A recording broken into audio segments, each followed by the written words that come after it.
x को हमने 7 की पावर 1 और 7 की पावर x में तब लिख दिया, उसकी जगह पर ये लिख दिया। उसकी जगह पर ये लिखने क्यों लिखा है? इसलिए कि आपने पढ़ा है कि जब बेस सेम होती हैं, जब बेस सेम होती हैं तो पावर्स ऐड हो जाती हैं। अगर दो नंबर मल्टीप्लाई हो रहे हों, जब बेस सेम होती हैं तो पावर्स ऐड हो जाती हैं अगर दो नंबर मल्टीप्लाई हो रहे हों। मिसाल के तौर पर a की पावर m है मल्टीप्लाई a की पावर n है, तो क्या लिख सकते हैं हम उसको? a की पावर m प्लस n। तो a की पावर m प्लस n की जगह पर भी तो ये लिख सकते हैं। इसी तरह 7 की पावर 1 प्लस x है तो हम उसको लिख सकते हैं 7 की पावर 1 मल्टीप्लाई 7 की पावर x। इसी तरीके से आपने एक और फार्मूला पढ़ा था कि जब पावर्स सब्ट्रैक्ट हो जाएंगी अगर बेस सेम हो और डिवाइड में हो।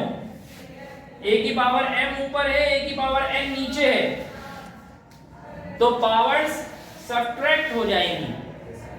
आपने एक क्लास में ये पढ़ लिया होगा, बहुत आसान सी चीजें थी ये। ठीक है, जब बेस सेम हो तो पावर ऐड हो जाती हैं, जब दोनों बेस मल्टीप्लाई हो रही हो। बेस सेम हो तो पावरें आपस में माइनस हो जाती हैं जब दोनों बेस आपस में डिवाइड हो रहे हो। ठीक है बेटा, a की पावर m हो मल्टीप्लाई हो रहा हो a की पावर n से, तो एक मर्तबा a लिख देते हैं और पावरों को आपस में प्लस कर देते हैं। a की पावर m हो और a की पावर n से डिवाइड हो रहा हो तो एक मर्तबा a लिख देते हैं और पावरों को आपस में माइनस कर देते हैं। तो अगर आपको ये चीज नजर आ रही है तो इसकी जगह ये लिख सकते हो ना, ये चीज नजर आ रही है तो आप इसकी जगह ये भी लिख सकते हो। तो देखो a की पावर m प्लस n नजर आ रहा है, a की पावर m प्लस n नजर आ रहा है। जैसे 7 की पावर 1 प्लस x है, a की पावर m प्लस n। इसको सोचो और इसको देखो। जब a की पावर m प्लस n को मैं लिख सकता हूं a की पावर m मल्टीप्लाई a की पावर n, तो इसको भी लिख सकता हूं ना 7 की पावर 1 मल्टीप्लाई 7 की पावर x, देख सकता हूं। a की पावर m माइनस n को सोचो, a की पावर m माइनस n को सोचो, और ये देखो 7 की पावर 1 माइनस x। जैसे a की पावर m माइनस n को लिखा जा सकता है a की पावर m अपॉन a की पावर n, तो इसको भी लिखा जा सकता है ना 7 की पावर 1 अपॉन 7 की पावर x, लिखा जा सकता है। Yes sir. ये स्टेप समझ में आया सबको? यस। दोबारा समझाऊं? देखो मेरा बेटा, ये जो मैं बॉक्स बना रहा हूं इस पर आप सवालात 8 क्लास में करके आ चुके हैं कि जब दो a मल्टीप्लाई हो रहे हो तो a की पावर प्लस हो जाती है। एक मर्तबा a लिखेंगे और a की पावर प्लस हो जाती है। अब a की जगह कुछ भी हो सकता है, पावर की जगह पे कुछ भी हो सकता है, फार्मूले की तरह है ये। दो a आपस में डिवाइड हो रहे हो तो उनकी पावरें आपस में माइनस हो जाती हैं। अगर आपने नहीं पढ़ा या आपको याद नहीं है तो अब शायद आपको याद आ जाना चाहिए। अब जैसे a की पावर m प्लस n लिखी हुई है तो उसकी जगह ये भी लिख सकते हैं ना, ये कहीं लिखा हुआ है तो उसकी जगह इस तरह लिख सकते हैं, ये कहीं लिखा हुआ है तो उसकी जगह पर ये लिख सकते हैं। जैसे फार्मूले में अगर ये वाली शेप बनी हुई है तो उसकी जगह पे ये वाली शेप लिख सकते हैं, ये वाली शेप बनी है तो उसकी जगह पे ये वाली लिख सकते हैं। इसी तरीके से 7 की पावर 1 प्लस x को लिख सकते हैं 7 की पावर 1 मल्टीप्लाई 7 की पावर x, और a m माइनस n की तरह ये बना हुआ है 7 की पावर 1 माइनस x, तो a m माइनस n को लिख सकते हैं a की पावर n अपॉन a की पावर n, तो हम इधर भी लिख सकते हैं 7 की पावर 1 अपॉन 7 की पावर x। और समझाओ, दोबारा समझाओ ये वाला स्टेप। समझ में आया मेरा बेटा? Yes sir. Yes sir. मेरा बेटा हम करना क्या चाह रहे हैं, आखिर तुम चाहते क्या हो? हम ये चाहते हैं कि क्वाड्रेटिक इक्वेशन की तरह कुछ बन जाए, क्वाड्रेटिक इक्वेशन की तरह पर कुछ बन जाए। तो अब ऐसा करते हैं, हम सपोज करते हैं y बराबर है 7 की पावर x के, यानी 7x जहां लिखा हुआ होगा हम उसकी जगह पर y लिख देते हैं। तो 7 की पावर 1 का मतलब तो 7 ही होता है, और 7 की पावर x का मतलब होता है y, इसकी जगह पे हम यहाँ लिख देते हैं y। 7 की पावर 1 का मतलब 7 और 7x की जगह पे y इज इक्वल्स टू 50। क्या क्वाड्रेटिक इक्वेशन बन गई? नहीं बनी, अभी भी नहीं बनी। लेकिन अब ऐसा करते हैं, अगर एक नंबर और एक फ्रैक्शन प्लस हो रहे हो तो क्या लिया जाता है हमारा? एलसीएम। इधर अपॉन में क्या है? कुछ नहीं, तो अपॉन में 1 है। y 1 से मल्टीप्लाई हुआ y हो गया, y 7y से क्रॉस मल्टीप्लाई, एलसीएम तो आता है ना भाई, कल भी सीखा था हमने। जनरल में y 7y से मल्टीप्लाई होगा तो क्या हो जाएगा? y से मल्टीप्लाई हो गया y स्क्वायर और 7 1 7 से मल्टीप्लाई होगा तो क्या हो जाएगा? 7। क्या क्वाड्रेटिक इक्वेशन बन गई? Yes sir. कुछ नजर आ रहा है कि यार y का स्क्वायर आ गया है, तो ऐसा लग रहा है कि शायद क्वाड्रेटिक बन जाएगी। अब देखो मेरा बेटा,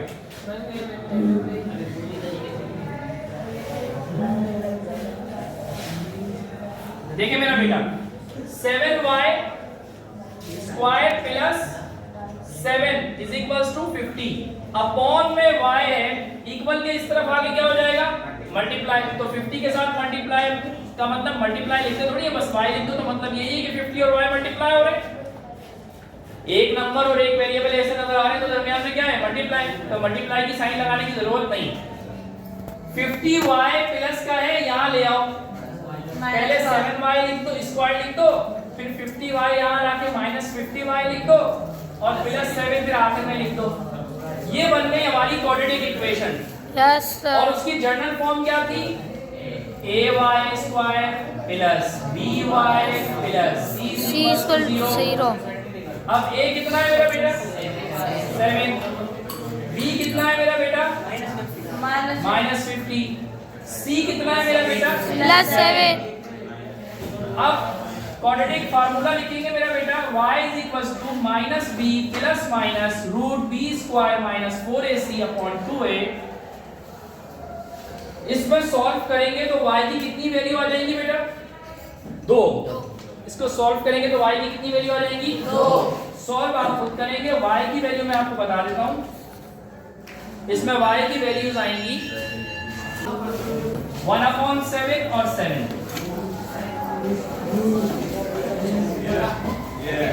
लेकिन y की जो दो वैल्यूज आएंगी, उन दोनों वैल्यूज को किस में पुट करना पड़ेगा?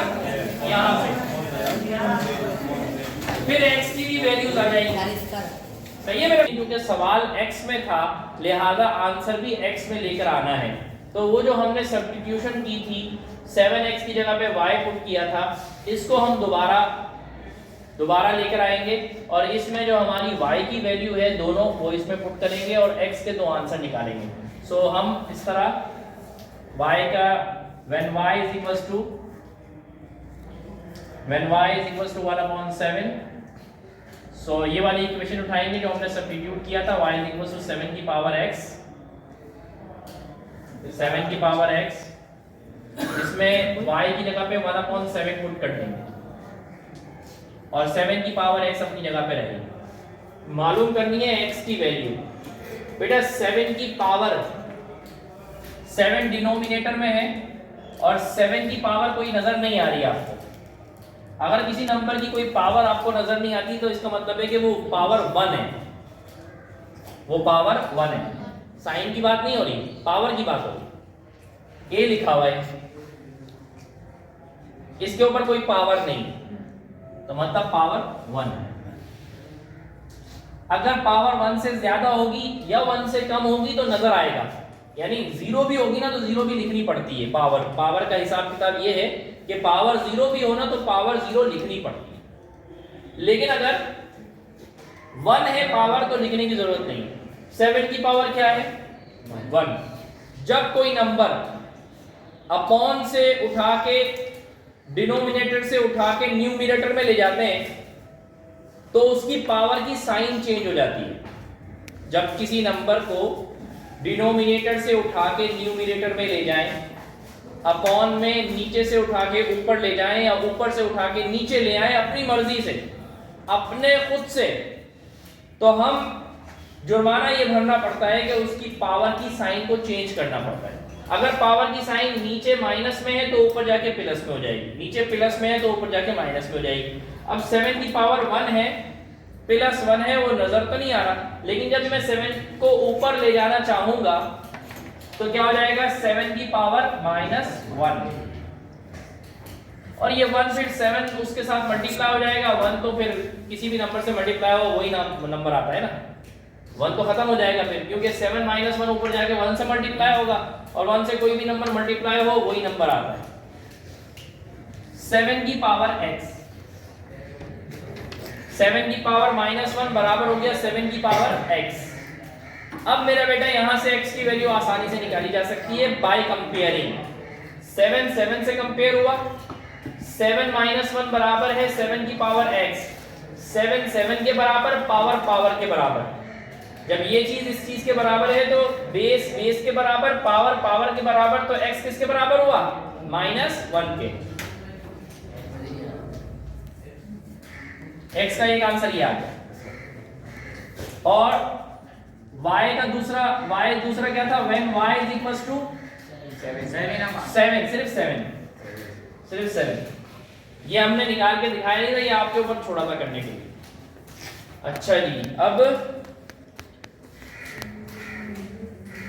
इसी में ही पुट करेंगे, y is equals to 7 की पावर x, y की जगह पे क्या लिखा 7, और इधर क्या है 7 की पावर x।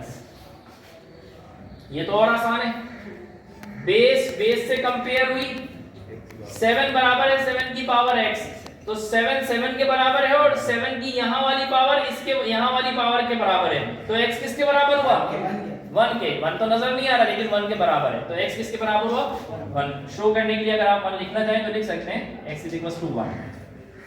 तो सॉल्यूशन सेट आया बेटा -1, -1। ठीक है मेरा बेटा।